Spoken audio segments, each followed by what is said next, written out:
नमस्कार, आप देख रहे हैं व्यू वन न्यूज़। मैं हूं आपके साथ नमन शर्मा। जी हाँ, फिर से आ गए यहीं स्टूडियो से बाहर चर्चा करने के लिए कई युवाओं से। और आज हम बात करेंगे कास्ट सेंसस के बारे में। आखिरी कास्ट सेंसस हमारा आज़ाद भारत से भी पहले 1931 में हुआ था। उसके बाद नेहरू जी ने, अम्बेडकर जी ने मना किया कि आज़ाद भारत में कास्ट सेंसस नहीं होना चाहिए। जहाँ तक कि आप लोग जानते होंगे, अम्बेडकर जी भी और नेहरू जी भी यहाँ कांग्रेस से ही जुड़े हुए थे। और अब कांग्रेस यहाँ पर कह रही है कि कास्ट सेंसस होना चाहिए। अखिलेश यादव संसद में कहते हैं कि अगर कास्ट सेंसस नहीं होगा तो हम लोग देश के जो लोग हैं उनके साथ न्याय नहीं कर पाएंगे।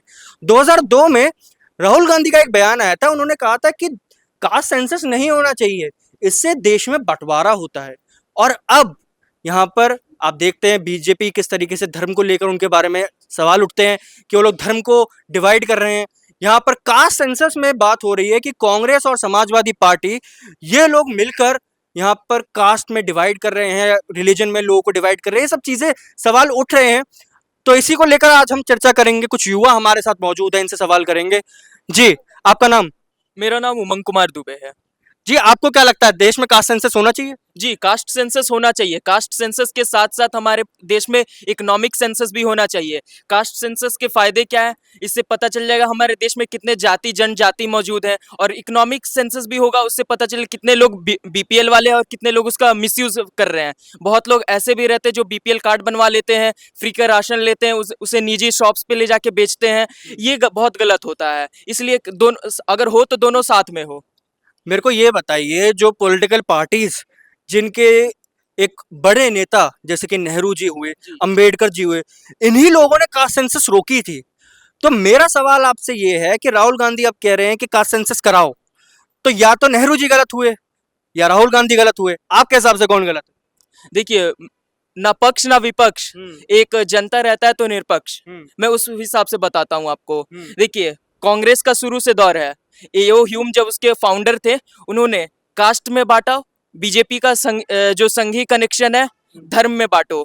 यही जो बखेड़ा चल रहा है, इसके बीच में जनता जात में जैसे गेहूं को पीसते हैं, वैसे जनता पीसी जा रही है। तो आपके हिसाब से कास्ट सेंसस एक राजनीति का मुद्दा नहीं है? जैसे बीजेपी कहती है राम मंदिर को लेकर के ये तो धर्म में बांटते हैं, इस तरीके से आपको नहीं लगता कि जो विपक्ष है वो कास्ट की राजनीति कर रहा है? कर रहा है, बिल्कुल कर रहा है। ये कोई मतलब हम डेवलपमेंट रिलेटेड नहीं कर रहे हैं, ना ही विकास रिलेटेड कर रहे हैं। गवर्नमेंट की आने वाली क्या प्रोजेक्ट्स हैं, उसके कुछ रेफरेंडम नहीं मिल रहे हैं लोगों को। आप उस पर बात कीजिए ना। कास्ट सेंसस करवा के आप क्या कर लीजिएगा? जी, तो कास्ट सेंसस के आप पक्ष में हैं?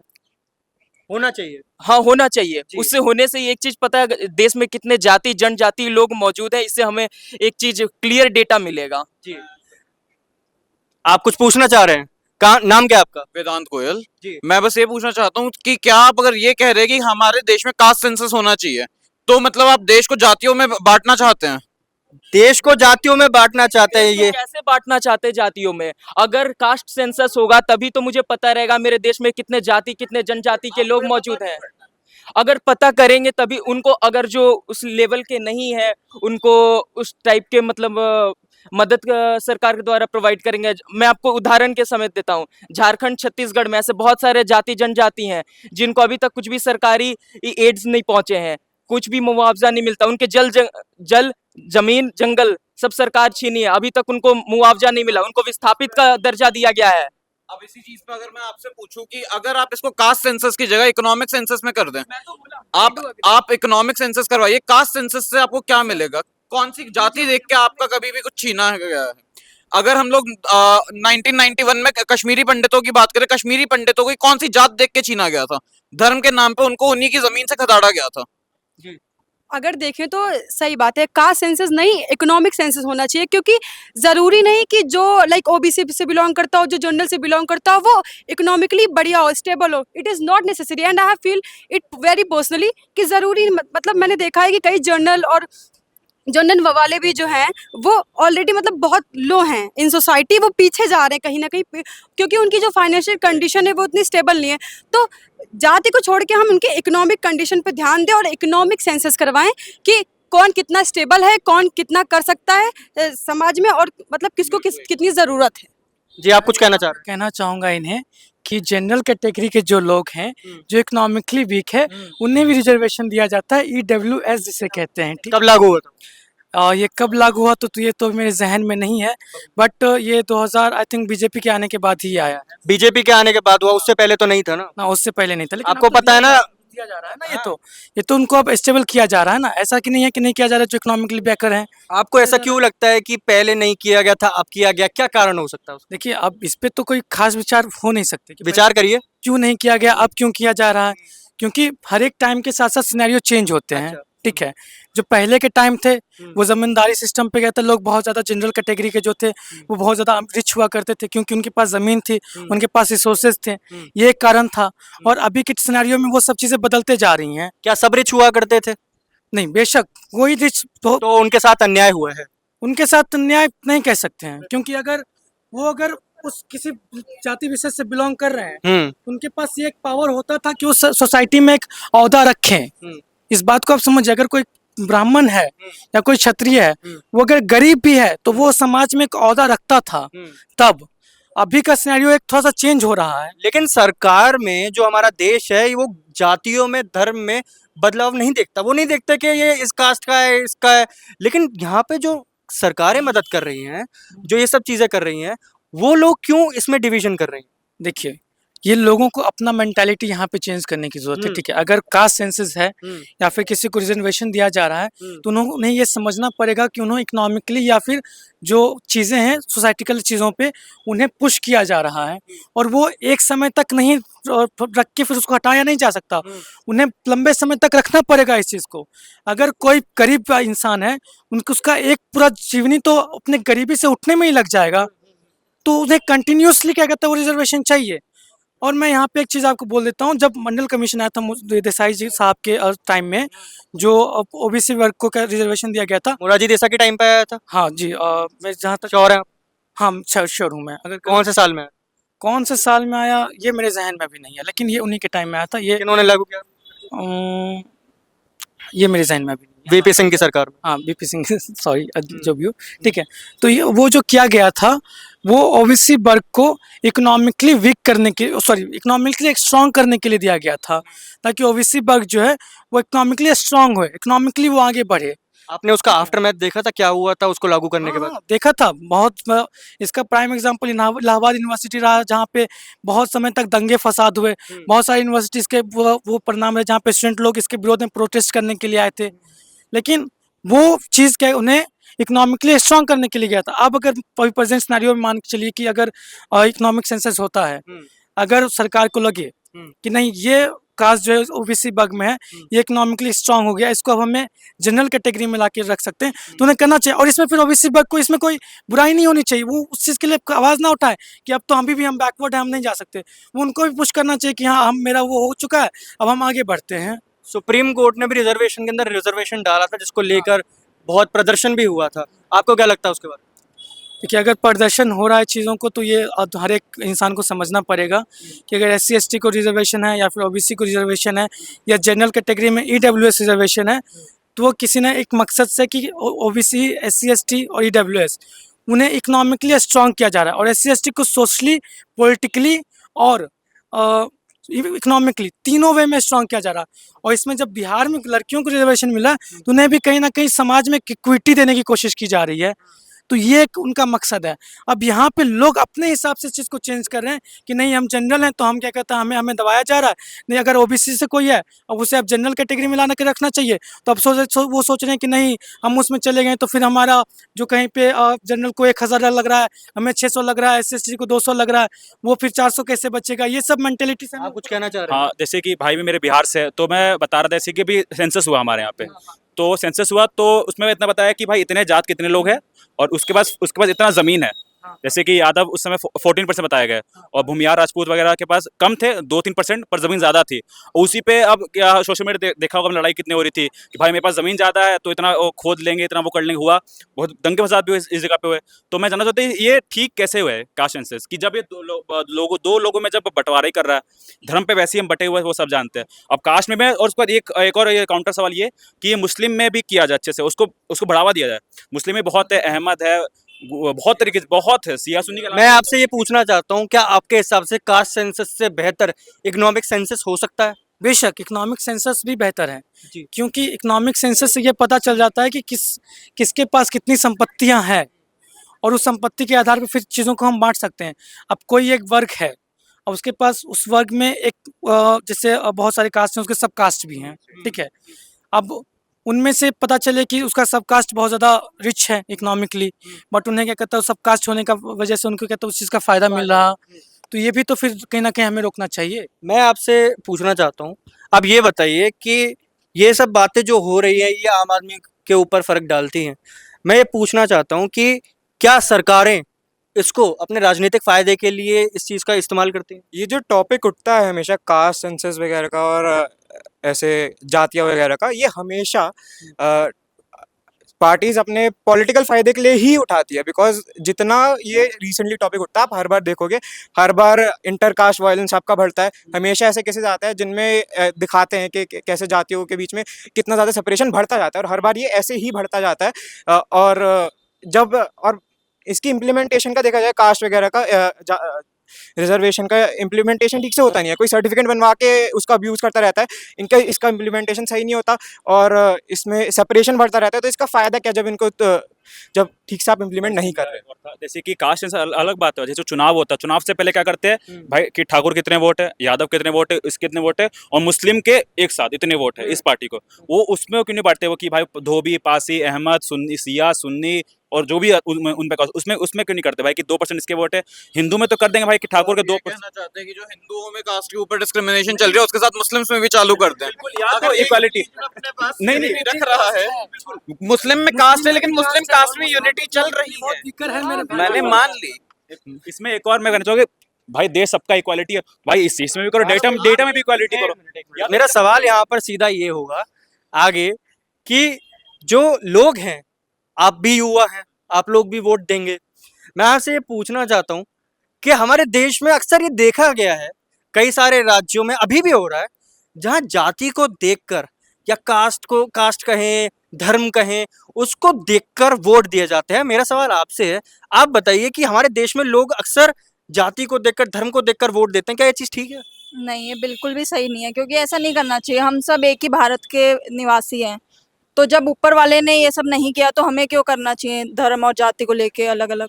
उस पर एक और मेरा था कि पॉलिटिकल पार्टीज नहीं करती है जातिवाद, वो हम करते हैं। वो हमें हमारे जात के नेता चाहिए, हमें हमारे जात के नेता चाहिए, तभी करते हैं। जातिवाद वगैरह यूज करती है, वो वोट बैंक के लिए ही करती है, कभी वो उस जाति का कुछ भला नहीं करती। पॉलिटिकल पार्टी नहीं। एग्जांपल और डालना है, अभी हम लोग अगर कांग्रेस का जो मैनिफेस्टो था वो देखे 2024 इलेक्शन का, तो उसमें भी ये था कि वो 49% जो हम लोगों की इस टाइम पे रिजर्वेशन बिल्कुल जिसको कहते हैं कंसंट्रेट हो चुकी है, हम लोग इससे ज्यादा रिजर्वेशन आगे नहीं लेके जा सकते। कांग्रेस ने बोला था वो उस लिमिट को पुश करेंगे और वो 49 से आगे लेके जाएंगे। और मैं आप सबको बता दूं कि अगर भारत में 49% से आगे रिजर्वेशन गई तो भारत का पूरा कॉन्स्टिट्यूशन बदलना पड़ जाएगा, ये स्टेटेड है। मैं यहाँ पे इन्हें कहना चाहूँगा, ठीक है, रिजर्वेशन को आगे बढ़ाना निश्चित क्या कहता है गलत चीज़ है, पर मैं आपको एक बात बताता हूँ, ठीक है। जो जितने भी सरकारी नौकरियाँ होती हैं, ठीक है, SC ST कम्युनिटी अब भी नीचे स्तर की जॉब पे रह रही हैं, ठीक है, वो ऊंचे स्तर के जॉब में नहीं पहुंच रही हैं, और ये मैं आपको बता रहा हूँ, ठीक है। जी, आप कुछ कहना चाह रहे हैं? जी, मुझे बिल्कुल ऑब्जेक्शन है। आप ये देखिए कि जो वो मेहनत भी तो ज़्यादा कर रहा है, जो एक अनरिजर्व्ड बच्चा है वो ज़्यादा मेहनत भी कर रहा है एज़ कम्पेयर देखा जाए, और उसके बाद अगर वो सेलेक्ट भी हो रहा है, तो आपको क्या लगता है जो इतनी बड़ी-बड़ी संस्थाएँ हैं, वो काबिलियत के बेसिस पे ना छोड़ के कास्ट के बेसिस पे उनकी पोस्ट डिसाइड करती हैं? मुझे बताइए एक गांव का जो SC ST वर्ग है, जो दिहाड़ी पे क्या जी रहा है, उसके माँ बाप उसको शहर भेज के कैसे पढ़ाए, आप मुझे बताइए जरा। मैं बताती हूँ आपको। हाँ, शहर बताइए। भेज अगर पढ़ने के लिए ना शहर जरूरी नहीं है, तुम्हारे अंदर लगन है ना, कितने अभी यही नोएडा की बात है, एक समोसे वाले ने नीट क्रैक किया है, उनको तो आरक्षण भी मिल रहा है, उनको तो 600 कुछ नंबर आए, 600 में उनको सरकारी सीट मिल गई। फैकल्टीज, बेहतर टीचर्स वो कहाँ से उपलब्ध, डजंट मैटर करता है। बेहतर एजुकेशन के लिए मैटर करता है कि आपको कितने बेहतर टीचर्स मिले।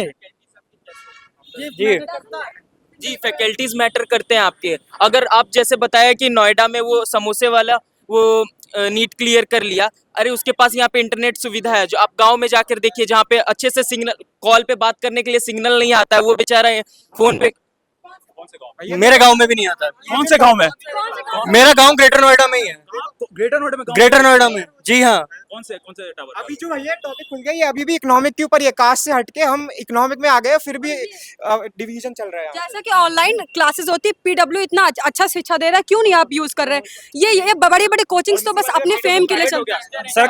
सरकार जो पिछड़े वर्ग उनको बहुत सपोर्ट देता है, फाइनेंशियली हो या वैसे भी हो, आपको एकेडमिक बहुत सपोर्ट देता है। मैं अपने आंखों का देखा हुआ एक चीज बताता हूँ आपको। मैं कुछ वक्त पहले सोनभद्र गया था, ठीक है। वहाँ पे इंटरनेट बहुत ना के बराबर चलता है, ठीक है। वहाँ के बच्चे आप कैसे क्या कहते हैं पढ़ाएंगे, आप बताइए मुझे। वहाँ PW से आप कैसे पढ़ाएंगे? अब हम आपसे पूछते हैं, पीछे खैर विवाद हो रहा है, अब आप बताइए कास्ट सेंसस कराएं या इकोनॉमिक सेंसस कराएं, ये पूरी चर्चा पर आपकी क्या राय है? कास्ट सेंसस कराने चाहिए कि उनसे ही हमें इकोनॉमिक सेंसस भी मिलेंगे, क्योंकि कास्ट सेंसस ज़रूरी है। जो गरीब लोग होते हैं, लाइक जो SC ST के होते हैं, उनको पढ़ने के लिए पहले दर्जा नहीं दिया जाता था। उन्हें कहा जाता कि आप नीचे बैठिए, आप ऊपर नहीं बैठ सकते हमारे साथ। तो इसलिए कास्ट सिस्टम ज़रूरी है पढ़ाने के लिए और फैकल्टीज़ के लिए। मैं आपसे पूछना चाहता हूँ, कास्ट सेंसस की में जो लोग एग्री कर रहे हैं उनसे मैं बात करूँगा अभी, कि आप ये बताइए कि अगर कास्ट सेंसस होता है तो जो डिवीजन होगा, जो रिजर्वेशन होगा, वो कास्ट के बेसिस पे होगा। अगर इकोनॉमिक सेंसस हो तो देश में जिसको ज़रूरत है उसको वो चीज़ें मिलेंगी, वो कास्ट के ऊपर डिपेंड नहीं करेगा। आप ये बताइए कि ऐसा इकोनॉमिक सेंसस ज़्यादा बेहतर नहीं लग रहा आपको इस हिसाब से? जी हाँ, लग रहा है, लेकिन जो देश की डेवलपमेंट के लिए एजुकेशन भी बहुत इंपॉर्टेंट है। उसके लिए हमें कास्ट सेंसस भी ज़रूरी हैं और इकोनॉमिक भी ज़रूरी हैं। लाइक जैसे कोई ज़मीन है जहाँ बहुत से ग्रुप ऑफ पीपल्स वो वहाँ पर अवैध कब्जा कर बैठे हैं, उसके लिए सरकार कदम उठाई। क्या आप ये कहना चाहते हैं कि किसी को पढ़ना है या किसी को अपने जीवन में आगे जाना है तो उसको अपनी जाति का पत्र दिखा के आगे जाना होगा? नहीं, उन्हें फैकल्टीज नहीं मिलती, जो लोअर क्लास होते हैं आप ये उनको। कहना चाहते हैं कि अगर कोई किसी स्पेसिफिक जात का है तो फिर उसको कोई फैकल्टी नहीं मिलेगी? मैं इतने टाइम से जहाँ पे भी पढ़ने गया हूँ या कुछ भी करने गया हूँ, मेरे साथ ऐसा कभी नहीं हुआ है कि मेरे को कहीं पे भी अपनी जाति बता के पढ़ाई के लिए आगे आना पड़ा हो। आप कुछ कहना चाह रहे हैं? हाँ, मेरा इस हिसाब से सोल्यूशन ये है, जब जाति के हिसाब से रिफॉर्म लाया जाए और कहा जाए इसे सोशली बैकवर्ड करा जाए इंस्टेड ऑफ जातियाँ। हम ये आइडेंटिफाई करें कि कौन से ऐसे सेक्शंस हैं, जातियाँ नहीं पर लेकिन सेक्शंस, बिकॉज इसमें फिर आपके पूरा खानदान वगैरह, एक तरीके से खानदान की लड़ाई हो जाती है जब कोई जाति घुसा देता है। पर लेकिन अगर आप इसे सोशली और इकोनॉमिकली बैकवर्ड क्लासेस देखें तो बेटर ऑप्शन होगा। कई बार ये भी चीज़ देखी गई है कि इसी कास्ट सेंसस के रिजर्वेशन के कारण, और एक और मैं आपको जानकारी दे दूं, जो हमारे देश में रिजर्वेशन चल रहा है अभी फिलहाल, वो 1931 में जो कास्ट सेंसस हुआ, जो अंग्रेज़ों द्वारा किया गया था, वो कास्ट सेंसस हुआ। और कई सारी रिपोर्ट में ये चीज़ भी सामने आई कि जो हमारा रिजर्वेशन अभी है, जो सब जातियों की अगर मैं बात करूं तो ओवर एग्जैजरेटेड है, जितनी ज़रूरत है उससे ज़्यादा है। इसीलिए तो मैं कह रहा हूँ कि जब कास्ट सेंसस होंगे तभी तो हमें ये सब चीज़ों का पता चलेगा कि किन्हें एक्स्ट्रा दिया जा रहा है, किन्हें कहता है ओबीसी से उठा के जनरल में लाना चाहिए, किस ST ST वर्ग को आप क्या कहता है ओबीसी SC ST वर्ग ना बोल के आप उन्हें ओबीसी वर्ग में रखना चाहिए। क्योंकि अभी वो एग्जैक्टली इसी वजह से है ना, क्योंकि वो बहुत पुराना है, वो अब तो अपडेट हुआ नहीं है। और मैं गोयल साहब आपसे एक चीज़ कहना चाहूँगा, इंडियन पॉलिटिक्स में वोटर परसेंटेज सबसे ज़्यादा ओबीसी का है, ठीक है, फिर भी अभी भी मैक्सिमम जगहों पे सिर्फ जनरल लोग ही रूल करते हैं। आप इस बात को समझिए, जनरल लोग से ही क्या कहते हैं वोटिंग इन्फ्लुएंस होता है, ठीक है। एक मिनट, भारत के जो प्रधानमंत्री हैं उनकी क्या कास्ट? अभी तो शायद मोदी जी के साथ जो कास्ट है वो ओबीसी है, जो प्रेसिडेंट है उनकी क्या? वो SC ST हैं। यहाँ तो राज चल रहा है। और जो CM है जो हमारे देश में, अब आपको एक और बात बता दूं, जब कांग्रेस का राज था शुरू में तब कुछ थे, लेकिन अब आप बताइए कौन सी स्टेट के कितने general chief minister? Telangana Revanth Reddy general से हैं, ठीक है। मलकरी केरला, और उनका नाम मैं अभी बोल रहा हूँ, वो भी जनरल से ही हैं, ठीक है। और उसके बाद बाकियों का भी मुझे जहन में नहीं है, ठीक है, क्योंकि OBC में बहुत सारे। हाँ, और ऐसा नहीं है, ऐसा सब अब नहीं है, पहले था, अब नहीं है। आप इस चीज को समझिए कि कास्ट जो है इन्फ्लुएंस करती है इलेक्शन को। अगर मैं तो इसका इसमें prime तो example आपको इसमें बताऊं, इसमें पॉलिटिक्स की गलती नहीं, इसमें हमारी गलती हुई ना। हमारी गलती है। तो मैं इसीलिए तो कह रहा हूँ कि अगर जब जब क्या कहते हैं सेंसस हो, जब वो चीजें हो, तो जब तक लोग खुद में विचार नहीं करेंगे, जनरल कैटेगरी के हो, ओबीसी कैटेगरी के हो, या एससी कैटेगरी के हो, वो लोग जब खुद में विचार नहीं करेंगे, खुद में नहीं सोचेंगे ये चीजें आप इम्प्लीमेंट नहीं कर सकते। यहाँ एक मंडल कमीशन के बारे में काफी बात हो रही है। मंडल कमीशन के बारे में आपसे सवाल पूछना चाहता हूँ, मंडल कमीशन कब इंट्रोड्यूस किया गया? 1988 में इसको लाने की कोशिश की गई थी। बीपी मंडल जो इसके प्रेसिडेंट चेयरपर्सन थे, बिंदेश्वरी प्रसाद मंडल, उनके टाइम में इसको लाने की कोशिश की गई। और मंडल कमीशन के आने के बाद ही सभी पार्टीज अपने अंदर ओबीसी वोट बैंक को बढ़ाने के लिए मैं आपसे ये पूछना चाह रहा हूँ, वो आ कब गया था हमारे देश में, उसको लागू कब किया गया, वो सब चीजें मैं नहीं पूछ रहा हूँ। मैं आपसे ये पूछ रहा हूँ वो कब आ गया था, उसको कब इंट्रोड्यूस किया गया था? 1988 आप श्योर हैं? मेरे अकॉर्डिंग इंट्रोड्यूस तो किया गया था, लेकिन लागू कब से किया गया था इसका मेरे पास परफेक्ट। क्या इंदिरा गांधी जी के समय में वीपी सिंह का जो ये वो है, माफ कीजिएगा, जो मंडल कमीशन है वो आ गया था? वीपी सिंह के समय आ गया था। क्या इंदिरा गांधी जी के समय आ गया था? नहीं, इंदिरा गांधी जी के समय कहाँ से आएगा? नहीं, मैं आपको बता दूं, इंदिरा गांधी जी के समय में ही आ गया था, और इंदिरा गांधी जी ने इसे हाथ नहीं लगाया था। इन्होंने इसको इसीलिए नहीं हाथ नहीं लगाया था क्योंकि उन्हें पता था कि इससे क्या रिजल्ट हो सकता है। जिसके बाद वीपी सिंह ने जब इसे लागू किया तो वीपी सिंह की सरकार भी गिर गई थी। जी, तो वीपी सिंह की सरकार गिरने की कारण थी उसमें जनरल ओबीसी के बीच में जो देश भर में कई दंगे हुए थे, इसे भी तो आप नजर बिल्कुल नज़रअंदाज नहीं कर सकते। मैं आपसे ये पूछता हूँ, क्या इसी कारण से जो सरकार गिरी, जिसकी वजह से जो दंगे हुए, क्या यही एक कारण है कि देश में कोई भी पॉलिटिशियन इस तरीके के जो बिल होते हैं जहाँ जातियों का नाम आता है, जहाँ धर्म का नाम आता है, बहुत ज़्यादा इसको हाथ नहीं लगाती है? जी, ये सही हो सकता है। मीन्स मतलब से मैं ये बोलना चाह रहा था कि ओबीसी प्रेसिडेंट, मतलब जैसे कि आप बोल रहे पार्टी प्रेसिडेंट में इनका बात कर रहा हूँ, या पार्टी सुप्रीमो जो भी हो गए, ये मंडल कमीशन आने के बाद ही जितने भी पार्टीज अपने सीएम पद उम्मीदवार जो या डिप्टी सीएम हो या किसी भी अपने ज़्यादातर ओबीसी प्रतिनिधि को दे रहे हैं। आपके हिसाब से देश में रिजर्वेशन कब से चल रहा है? Reservation around after the independence, जब हमारा फर्स्ट इलेक्शन हुआ 1950s, उसके बाद से ही। आपको पता है उससे पहले भी रिजर्वेशन हुआ करते थे? रिजर्वेशन होते थे, लेकिन हम लोग ऑफिशियली एक देश नहीं थे उस वक्त। हम लोग ब्रिटिश अंडर थे। सब पहले हम लोग ईस्ट इंडिया कंपनी, उसके बाद फिर क्वींस रूल में थे, फिर ब्रिटिश साम्राज्य के ब्रिटिश गवर्नमेंट। जी, आप कुछ कहना चाह रहे थे? जी, एक चीज कहना चाहूंगा, अभी भी सबसे बड़ी आयरनी की बात यह है कि जो इक्वलिटी की बात करते हैं, ठीक है, आपको मैं बता दूं, वो मैक्सिमम जनरल कैटेगरी से ही आते हैं, ठीक है। तभी क्या कहता है, हमारे आपने बोला मैं बिहार से हूँ, हमारे बिहार में सबसे ज़्यादा कास्टिज्म किया जाता है, मेरे को ऐसा महसूस होता है, और है भी ऐसा, ठीक है। और बिहार के ही एक लेखक कहते हैं, जाति जाति रटते जिसकी पीजी केवल पाखंड, मैं क्या जानूँ जाति जाति है ये मेरे भुजदंड। तो वहीं पे ये बात भी कहा जा रहा है, और वहीं पे सबसे ज़्यादा कास्टिज्म भी है, दोनों चीज़ें हैं। जी, इसी के साथ हम इस चर्चा को समाप्त करते हैं। अब आपने देखा, आप में से कौन चाहता है कास्ट सेंसस हो? हाथ खड़े करिए। और कौन चाहता है इकोनॉमिक सेंसस हो? इकोनॉमिक एज अ होल नहीं, economic census as a whole नहीं, इकोनॉमिक सेंसस इंडिविजुअली होना चाहिए। इंडिविजुअली अगर हम किसी का एनुअल इनकम लेंगे, तब हमें पता चलेगा वो आदमी कितने, उसका क्या फैमिली बैकग्राउंड स्टेटस है, कैसे वो रह रहा है उस इकोनॉमी में, कैसे वो सरवाइव कर पा रहा है अभी के। फिलहाल तो देश का जो युवा है, जहां हमने यहाँ बात की, वो तो कास्ट सेंसस से ज़्यादा इकोनॉमिक सेंसस मांग रहे हैं। बहरहाल अभी नमन शर्मा, मैं विदा लेता हूँ आप सबसे।